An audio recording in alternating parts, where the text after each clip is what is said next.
Hey there. I offer this podcast freely. Your support really makes a difference. To make a donation, visit reneemckenna.com.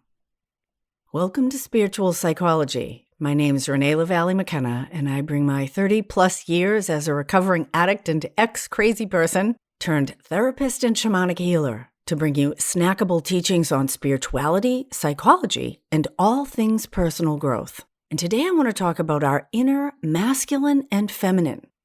And masculine and feminine, as I'm going to talk about them, have nothing to do with gender, with sexual orientation, or with our genital configuration.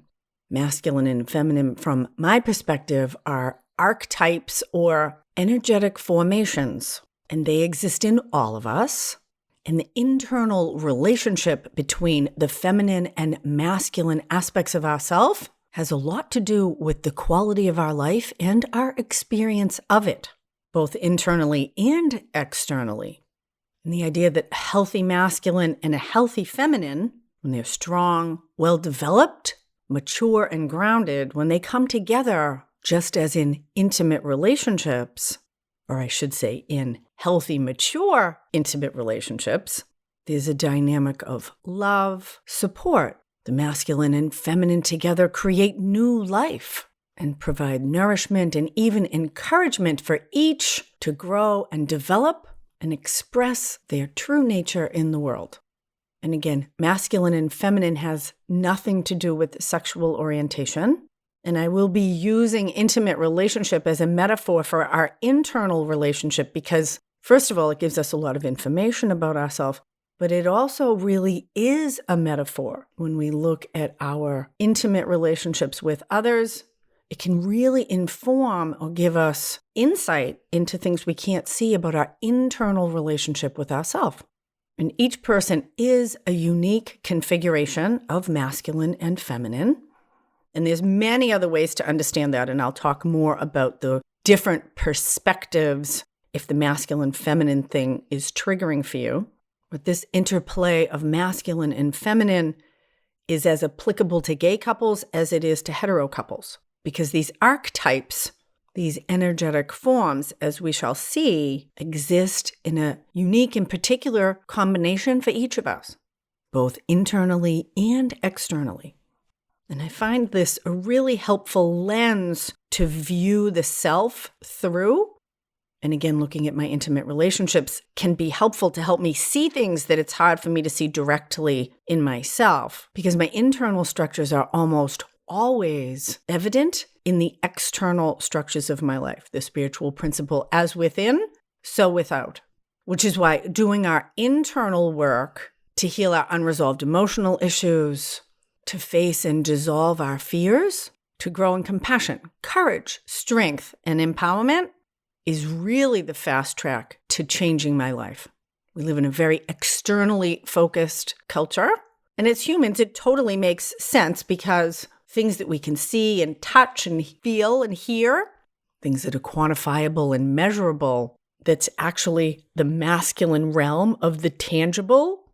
The masculine manages the physical reality and the feminine manages the metaphysical reality.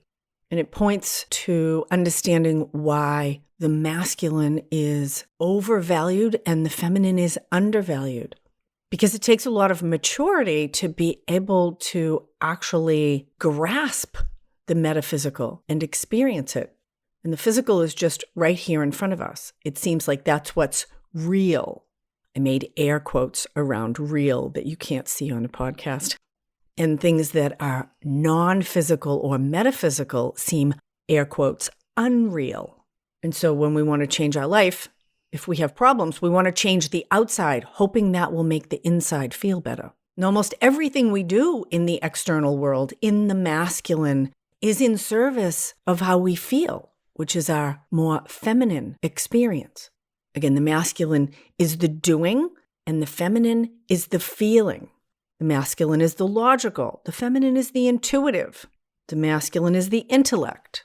The feminine is the intuition. Masculine is assertive. Feminine is receptive. Now, again, this is not about gender. There are many assertive females in the world and many very intuitive, receptive men. We all have masculine and feminine within us. And coming to understand their complex interplay, just like an intimate relationship, and how they can serve each other is a really quite practical and exciting way to evolve and transform our lives. If you're interested in evolving and transforming, I'm kind of an evolving, transforming junkie. I used to be a street junkie, and now I'm a transformation junkie. And that transformation keeps me hungry for more. And on this plane of existence, as far as I can tell after 35 years of consistent personal growth work, there is no end in sight to what's possible in our opportunities to grow in joy and fulfillment in our lives. And masculine and feminine energy is one way to really work with our personal growth process and see where we're highly developed and where we're underdeveloped. Where are we solid and where are we vague? And I know for myself, having grown up with a weak and sickly mother, who was actually highly intelligent and had quite a strong will, she just focused her will on manipulating others rather than actually empowering herself in the world because she didn't know any better. And she grew up in a time when the best that women could hope for was to get married and have babies and have someone else take care of you. And so I didn't like that model. Matter of fact, I didn't like being a girl. I thought that was kind of the shit end of the stick because men had all the power. They got to have fun and do cool things. We're supposed to sit home and like fucking knit or play with Barbies or something. I don't know. So I hung out with the boys. I worked in the trades. I drank with the men. Of course, I was a cute chick, so you get that extra special treatment. So it's not like I was a guy, but I always loved hanging out with guys. I still have tons of guy friends, and male energy is very, very important. But I completely devalued the feminine. I thought that being a woman, that the idea of femininity was weak, powerless, subservient, that they were the men and they were the girls. I knew very few mature women. Still to this day, I have to say, I have very few role models, particularly for aging women that are anything I'm interested in. And so myself and a few of my friends are hopefully blazing the path to being sexy, strong, smart, and courageous well into our 70s and 80s. I'm planning on bringing my life balls to the wall right to the very end. If there's a finish line that we cross when we die, I hope I'm going 120 on a BMW motorcycle and we lay that baby down, slide across with full leathers on. But the universe may have other plans.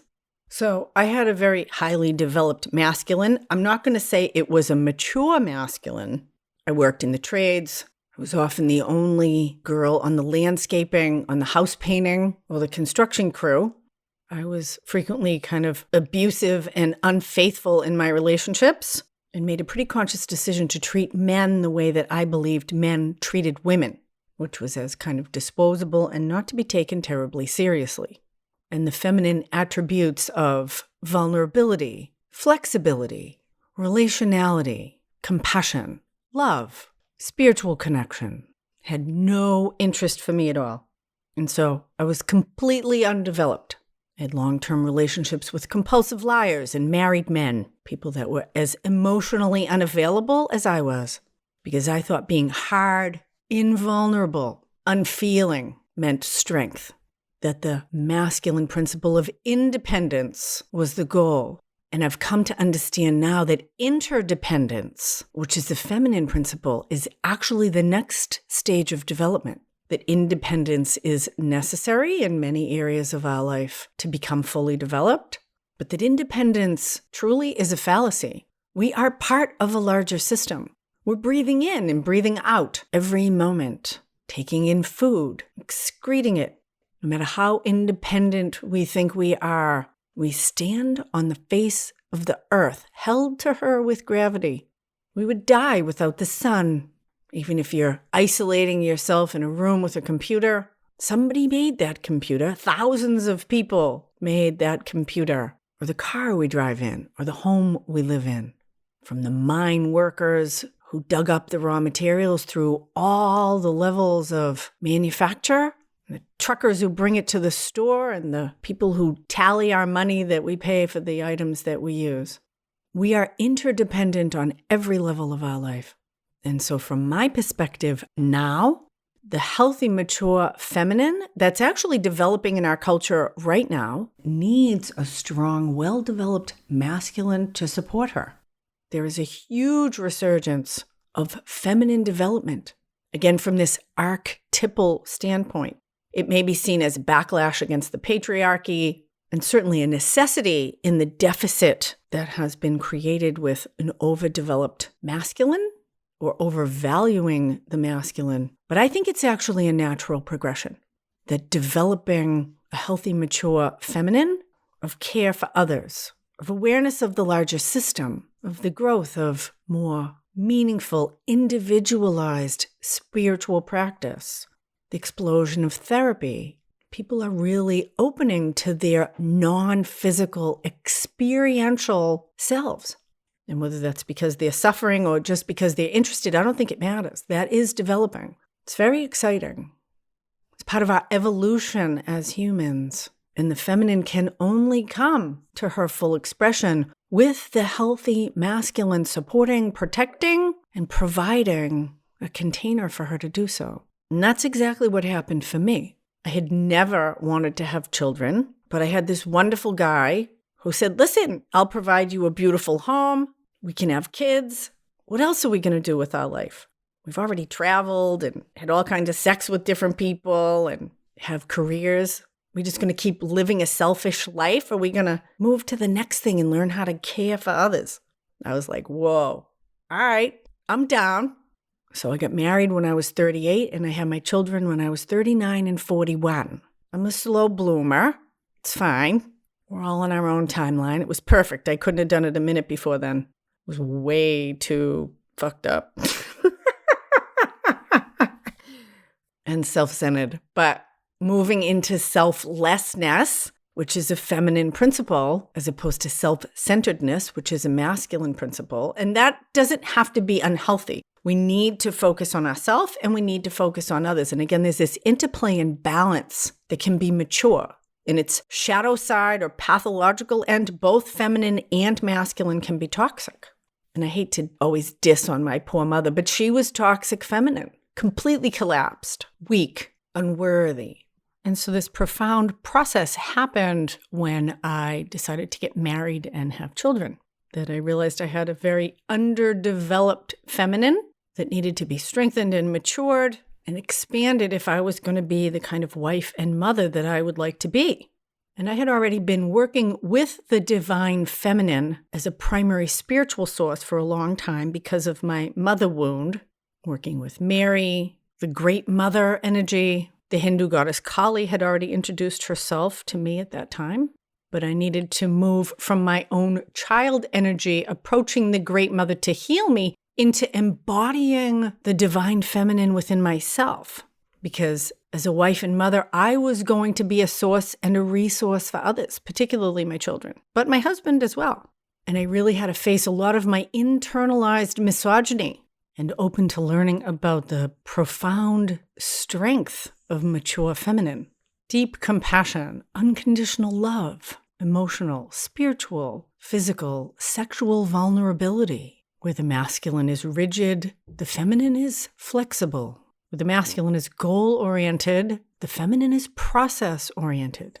And there's nothing more process-oriented than being with babies and little children who live in the moment. To be grounded, patient, and participating in the natural growing evolution and development of the life force through my own kids.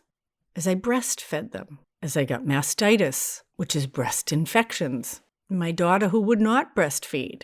And it's very interesting now in middle age, my children getting ready to launch into the world as young adults, and me preparing to launch professionally with them in my own way, now that I'm freed up from those marital and parental responsibilities to a large extent, and my own work in the world to bring the healing and transformation that has happened to me to all those who need it, with all this highly developed feminine now my masculine internally is underdeveloped to be able to support that. I need to get much more solid structures around money, direction and discipline around time, organization around my business. I've actually become quite ambitious to bring the very feminine energy of compassion, evolution, and expansion to the widest audience possible. And that ambition is a masculine energy in service of the feminine. And the healthy feminine often stands on the shoulders or can only exist supported by a healthy, protective masculine. The masculine builds the house, and the feminine turns it into a home. Otherwise, it's an empty structure. I have a client who is a gifted musician, but has had difficulty really asserting herself to bring her music into the industry. It's been very intimidating for her. She has this incredible, vivacious, fun, and playful energy, but because of her history, she has a habit of playing small and keeping herself safe. And she's in one of my spiritual experience groups. We connected with a spirit guide in animal form, and she connected with an alpha predator who roared in her face. And he scared her, but she said she felt exhilarated by the fear, like what happens sometimes when she's on stage. And she's been working with using the energy of fear as fuel. And she did this incredibly brave thing. She called this music company and she got into the directory in the phone. And it said, press 2 for the vice president. And she pressed 2. And the vice president answered the phone. And she pitched herself. And they had a great conversation. And the vice president said, I never answer the phone. And don't tell anyone that this worked. But send me your stuff. I want to hear it. And she listened to a bunch of the tracks and she passed it on to the next team. And I have no idea what's going to happen, but it's quite an amazing win for this artist to connect with her own healthy masculine, the courage, the adventurer, the assertive one who pressed that number 2 to be able to bring the brilliance of her very feminine music into the music industry. And blessings on your work. We wish you well. So what is the balance of masculine and feminine in your life? Intellect versus intuition, being assertive or receptive, being competitive or collaborative, focusing on details or the bigger picture. And what is their interface in your life? What is highly developed in you, and where are you being called to grow? And personal growth in this area, in my experience, is an endless process. And I wish you well on that journey.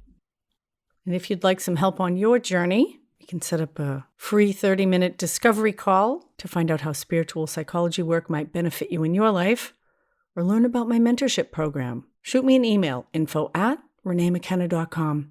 If you want a free download of my book, Allies and Demons, Working with Spirit for Power and Healing, there's a link in the show notes. I'm doing free workshops every week on Insight Timer, fabulous free platform for meditation, healing, and personal growth work. There's a link in the show notes to my Insight Timer profile as well.